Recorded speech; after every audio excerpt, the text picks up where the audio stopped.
ఏపీలో చంద్రబాబు నాయుడు గారి పరిపాలన ఎలా అనిపిస్తుంది మీకు? చాలా బాగుందండి. చాలా బాగుంది. అంటే ఏ విధంగా ఇప్పుడు చూసుకుంటే ఉచిత బస్సు పెడతాను అంటున్నారు ఈ 15 తారీఖు నుంచి. మరి పెడితే ఏ విధంగా ఉంటుందంటారు?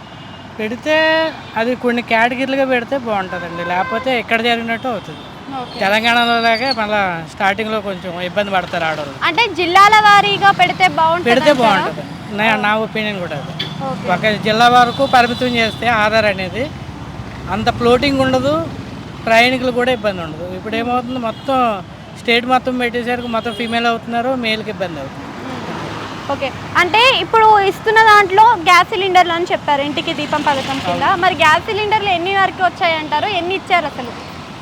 అది నాకు క్లారిటీగా తెలియదు మేడం, నేను ఇక్కడ ఉంటున్నా కదా. ఓకే. సో రాజధాని పనులు ఎంతవరకు ముందుకు వచ్చాయంటారు? చేస్తున్నట్టున్నది.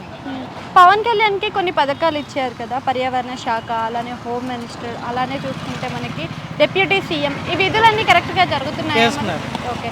అసలు జగన్కి చంద్రబాబు నాయుడు గారికి తేడా అంటే ఏం చెప్తారు? తేడా అంటే మెయిన్ స్టేట్ని డెవలప్మెంట్ చేసే ఆలోచనలు ఉన్నారండి చంద్రబాబు నాయుడు.